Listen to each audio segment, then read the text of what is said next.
Hey guys, Sundown Rider here. This is going to be my chapter review to Nanatsu no Taizai, or the Seven Deadly Sins, 256, The Piercing Holy Sword. Now, well, this chapter took a turn, and the title had nothing to do with what I foretold last week. My last week reaction now seems like a major overreaction, but I still stand by kind of viewing the chapter as chapter as a single entity. Chapter 255, it was a huge revelation and a turn of events, but tying it back into the story, last week was a major overreaction. So I do still have a couple complaints about this chapter and then last chapter and how they tie into the coming chapters, but we'll talk about those as we go. So we start with the Sins being told about Excalibur choosing Arthur, and Escanor is still really salty about Arthur in general. Merlin then proceeds to tell us that Arthur, his power-up is still not enough to take out anybody on like Meliodas level or Meliodas and his pals, which is where Arthur is right now. So when we see that, that's when I started to get the vibe of, I don't think this is going to be like last chapter. I think Arthur's in for a lot of pain. And we then see an awesome page with Meliodas and Zeldris kind of smoldering intensity, you know, and I was like, yo, okay. And Chandler and Cusack kind of, they meld themselves back together using the black miasma of the Demon Clan. So I was like, okay, this is going to be some major pain here for Arthur. But this was also where my first complaint of the chapter occurred, and you're all free to disagree as usual. But so once we see Cusack and Arthur and Cusack and Chandler and Meliodas and Zeldris, and they're all fine, what I realized was, when a flip-flop occurs between chapters and a writer trolls his audience, which is essentially what last chapter and this chapter together are. This chapter is the I trolled you last chapter. So yeah, the flip-flop has occurred, i.e. Arthur was kicking ass last chapter, and this chapter he's getting his ass kicked with ease. I don't class that as good writing per se. Now, obviously, it all depends on the context of a story and the context of the story. But what this makes you realize is that last chapter, you have to kind of relinquish your knowledge of characters, i.e. the four demons, in order for that chapter to have even occurred. Now, what we understand this chapter is that the demons were really curious about Excalibur and wanted to see exactly what it could do and all that. And that's actually the best counter-argument for the argument I'm about to present. So what I'm trying to say here is that Zeldris, for instance, is a very he's a demon who doesn't take any shit. We know that about him, and he let himself last chapter get his ass kicked by a human, and he really looks down upon humans, much like Cusack, his teacher. Now, if this had occurred outside of Nakaba wanting to troll us, Zeldris would have beat down Arthur's ass every day of the week, 10 out of 10 times. He would have beat the shit out of Arthur and be like, nah, you're not going to do this. And the same is true of the three other demons there. Now, Cusack and Chandler are more playful and more inquisitive and more curious about things because they're older, they've seen more things, so anything new to them is really unique, and they're just like, yo, what the hell's going on here, you know? But this chapter, for instance, Meliodas also could have, he at this moment in time, he takes no shits. He gives zero shits about anything, and even though he still doesn't, he wouldn't kill Arthur unless he was really pushed to, because he still does have that bond, and he's aware of that bond with Arthur. He's still someone who would give zero shits. So let's even exclude Meliodas, Cusack, and Chandler, but Zeldris for sure would have beat the shit out of Arthur no matter what happened. So what I'm trying to say is, it's almost like Nakaba really just shoehorned in trying to show us Excalibur and Arthur utilizing Excalibur last chapter, whereas would Zeldris really have allowed that? Would Meliodas at this state really have allowed that? And would Cusack and Chandler really have allowed something like that? And then to progressively get beat down just to see what Excalibur could do. And like I said, this chapter they literally disarmed Arthur with their haki. They just unleashed this haki form, and Arthur was out for the count. That was it. And like I said, of course, the counter argument to this is that the demons were incredibly interested in Excalibur, and they wanted to see what it could do. So essentially, this is all really a minor gripe. It's not something I'm too focused on, but it was something that I thought, I was like, hey, that kind of makes last chapter a bit useless. Then I was like, alright, but it's a minor gripe. Let me know what you guys think. So we then progress. Kath urges Arthur to try to awaken his magical abilities, otherwise this whole venture will have been useless. Now, this was actually my second gripe of the chapter. Has Arthur never picked up Excalibur before? Now, you're thinking, of course he has, and I know he has. He has picked up Excalibur before. So why did Kath think, or why did Arthur think, or why did anybody think within the story that this time would be the time that Arthur would awaken his magical abilities upon picking up Excalibur? What was different this time? On what premise were they operating under to assume that anything like Arthur unlocking his magical abilities would occur upon picking up Excalibur? Because that's essentially what their plan seems to have been revolving around. If Arthur picks it up, his magical abilities will unlock, and he'll go ape shit or some shit, and then he'll just do one or destroy the demons or something like that. And that really didn't go down. So what I'm trying to say is that Kath, Arthur, and whoever the hell else planned this whole thing to go and get Excalibur, the Excalibur excavation mission, they are straight up stupid, because it was a really stupid plan. We're just gonna go in, sneak in, pull out the sword, and everything's gonna be okay. That's not really what happens. So then Arthur gets cocky and feels he can take on all 4 demons with just Excalibur, like he had just done, but he doesn't realize that they are serious now. So cue the dirtiest demonic double spread I have seen ever, and where all demons unleash their conquerors, Haki, and terrify Arthur and Excalibur. So that's actually a major point. They terrified the both of them. And this was actually a really, really cool part of the chapter, because we get to see Chandler's, what I assume demons have both a demonic form, they have an Indra form, which is their demonic form condensed into a humanoid form when they lose their minds, and then they have their humanoid form, which is what they are all currently in. So we get to see here basically glimpses of their demonic form, these black clad and completely black actually, completely black entities. And you see Cusax, which is this really weird looking ass demon with like this almost labial face, and he's got these arrows kind of pointing out of his head like Baragan did, but really elongated. Baragan from Bleach.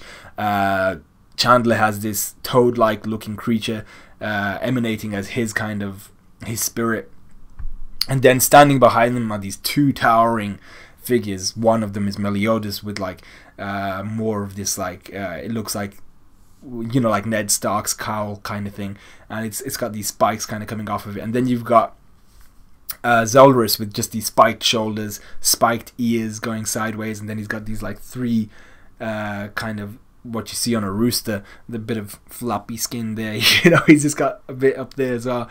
And I'm just like, yo, these guys look crazy. And we've seen Meliodas' form in this essence. We've seen it a few times actually. And if you go on Reddit, I think one of the top comments will actually have links towards each of these. And I was like, yo, this is dope as shit.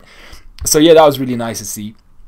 And we learn here that Arthur is nowhere near strong enough to utilize Excalibur yet.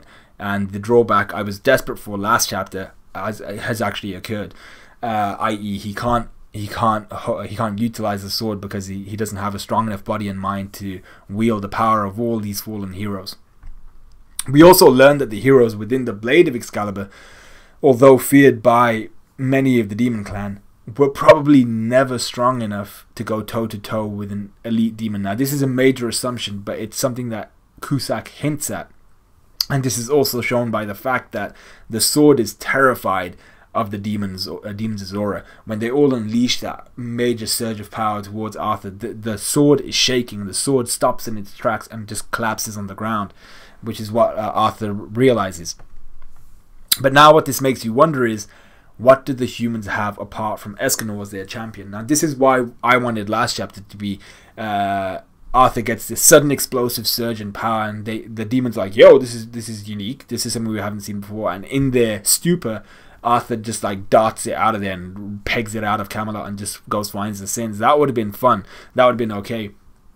But now Arthur's been nerfed like 2.0, so the humans are back to square one, and they don't have a champion apart from Escanor.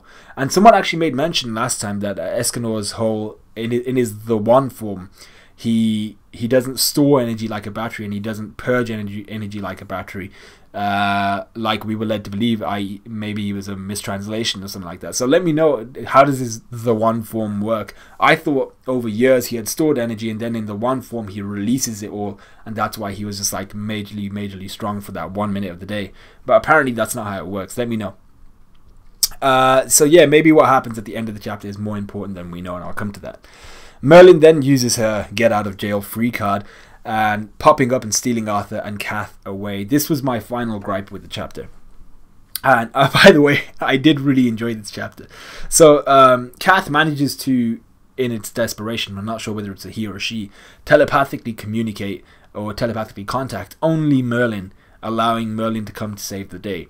Now, if Kath was capable of any form of telepathic communication, then this whole Steel Excalibur mission and scenario should have been planned out by both Arthur, Merlin, maybe Nanashi, Kath, and it should have been a simple pop in, pop out job, you know. But maybe telepathic communication doesn't work in Camelot, I hear you say, because Zeldris did have that force field there, but that was taken down, and it just did work. Telepathic communication just did work via Kath. Maybe it's something that Kath can't control, so Kath ass-pulled telepathic communication. So I don't know if it's just me, but I thought the whole telepathy thing could have been handled better, and maybe like we still don't know the origins of Kath. Maybe Kath is like the Merlin like tore off her ass cheeks because she seems to be lacking an ass in this chapter, and they formed into Kath, and that's why when Kath was in desperate measures or something like that, it was able to communicate specifically with Merlin. So I don't know, but I thought that could have been handled better, the whole telepathy thing, and maybe there would have been a different way to notify Merlin of Arthur's impending doom. So Meliodas demands Merlin give him the commandment of faith. He's like, give me now. And she's like, nah. And she just runs off. So the chapter ends with Merlin requesting Elizabeth heal Arthur, and Escanor is still like really salty. However, this is where we see Cusac's ability, Resonance, show its ugly nature, and I was like, yo, damn. So he manipulates Arthur from afar as if he's possessed his body and stabs Arthur through his chest with Excalibur, and I was like, damn, what now? So what a crazy ending. However, I am now, instead of going ape like last week, I'm more calm about this. I'm gonna think about it, and I'm very aware of the fact that Elizabeth is stood right next to Arthur, so my boy is fine. You know, I'm not worried about Arthur. He's fine. I'm not gonna go ape because, oh no, Arthur's gonna die. He's fine. You know. However, what I am concerned about, or really interested about, is will anything change about Arthur now that his blood has bathed the blade? All the other heroes before dying bathed the blade in their blood and soul, so we're missing something here. Arthur isn't quite at that stage yet. He hasn't bathed the blade in his soul, but his blood does coat the blade. So maybe this will change him in some way. Maybe it'll make him better able to utilize the powers of Excalibur without the drawbacks of Excalibur that we've seen so far. But like I said, he'll be fine either way.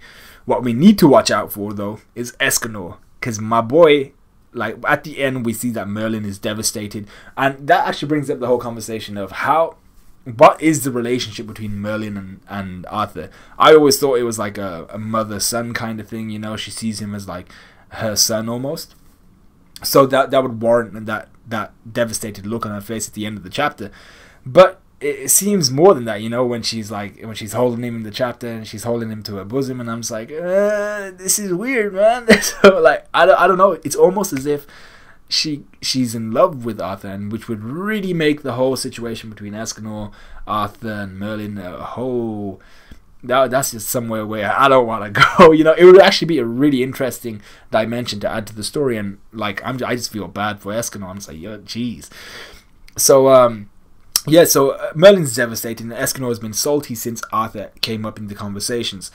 Will his pride allow him to play second fiddle to Arthur, or will he do his own thing and separate from like Stigma and separate from the demons and just do his own thing, and then like help the humans and stuff, but not be a part of the sins and not be with Merlin and Arthur? So yeah, I really enjoyed this chapter. and this is what I hoped would go down at the end of my last review. And I knew Nakaba wasn't crazy, but he had me shook for a while. So once again, I apologize to Nakaba. Like, comment, subscribe, all that good stuff. I really enjoyed this chapter. Let me know what you guys thought of this chapter and what I have to say, all that good stuff, and I will see you guys in a bit.